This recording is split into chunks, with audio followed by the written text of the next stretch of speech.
বিধানসভায় বিপর্যয়ের পর এবার লোকসভাতেও মহাধস। তৃণমূলের একাধিক সাংসদের গলায় বিদ্রোহের সুর। ঋতব্রত সন্দীপনের পর এবার কি কাকলি ঘোষ দস্তিদার? ঘাসফুল শিবিরের বিদ্রোহের সাংসদের তালিকায় যুক্ত হচ্ছে আর নতুন নাম।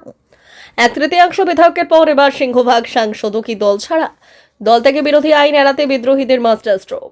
এবার জোড়াফুল প্রতিকার, ফান্ডের নিয়ন্ত্রণ কার হাতে, আসল তৃণমূল কার, তা নিয়ে নির্বাচন কমিশনে যাওয়ার মেগা প্রস্তুতি।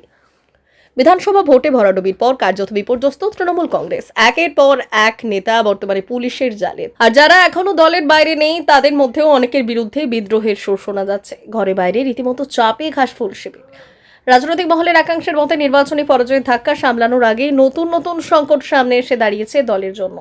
বিধানসভায় আগেই বিদ্রোহ ঘোষণা করেছিলেন ঋতব্রত বন্দ্যোপাধ্যায় ও সন্দীপন সাহা। তাদের অবস্থান রাজ্য রাজনীতির বড়সড় আলোড়ন তৈরি করেছিল। কিন্তু এবার শুধু বিধানসভাতেই নয়, লোকসভাতেও একই ধরনের পরিস্থিতি তৈরি হতে পারে বলে জল্পনা শুরু হয়েছে। তৃণমূল কংগ্রেসের একাধিক সাংসদও নাকি বর্তমান নেতৃত্ব নিয়ে অসন্তুষ্ট। এর আগে সাংসদ কাকলি ঘোষ দস্তিদারের বক্তব্যে ভিন্ন সুর শোনা যাচ্ছিল।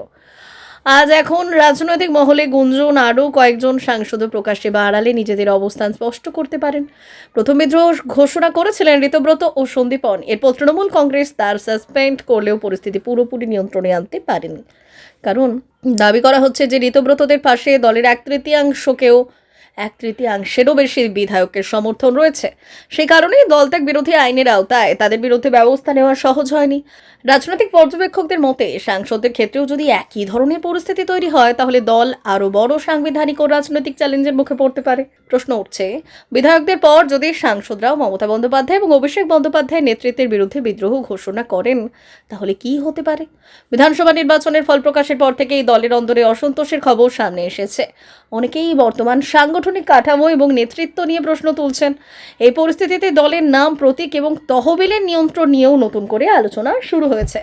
রাজনৈতিক মহলের একাংশের মতে যদি দলের বড় অংশের জনপ্রতিনিধি অন্য শিবিরে চলে যান তাহলে তৃণমূল কংগ্রেসের আসল সংগঠন কার হাতে থাকবে তা নিয়ে বিতর্ক তৈরি হতে পারে।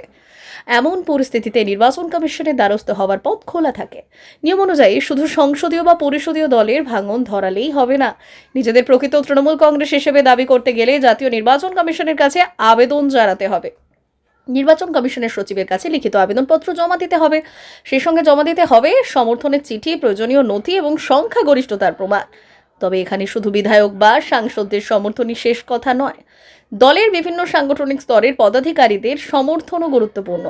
সব দিক খতিয়ে দেখে চূড়ান্ত সিদ্ধান্ত নেয় নির্বাচন কমিশন। যে পক্ষের হাতে বেশি সংখ্যক সাংসদ, বিধায়ক এবং দলীয় পদাধিকারীদের সমর্থন থাকবে সাধারণত সেই পক্ষই দলের আসল নাম, প্রতীক এবং তহবিলের অধিকার পেতে পারে। অন্য পক্ষকে নতুন দল হিসেবে নিবন্ধনের সুযোগ দেওয়া হতে পারে। অন্যদিকে যদি কমিশন মনে করে দুই পক্ষের মধ্যে প্রকৃত সংখ্যাগরিষ্ঠতা নির্ধারণ করা সম্ভব নয় তাহলে মূল দলের নাম ও প্রতীক সাময়িকভাবে ফ্রিজ করে দেওয়া যেতে পারে। সেক্ষেত্রে উভয় পক্ষকেই নতুন নাম ও প্রতীক নিয়ে রাজনৈতিক কর্মকাণ্ড চালাতে হয়। তহবিলও আনুপাতিক হারে ভাগ করে দেওয়ার নজির রয়েছে। এ মুহূর্তে দাবি করা হচ্ছে যে তৃণমূলের পরিষদীয় দলে নতুন শিবিরের সংখ্যাগরিষ্ঠ অবস্থানে রয়েছে।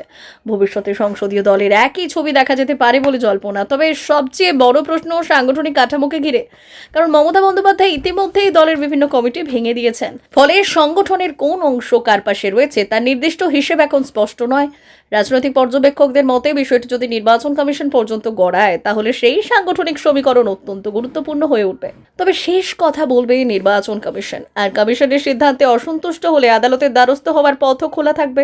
ফলে আগামী দিনে এই রাজনৈতিক লড়াই শুধু দলের অন্দরেই সীমাবদ্ধ থাকবে না, প্রয়োজন হলে তা কমিশন ও আদালতের ময়দানেও পৌঁছে যেতে পারে।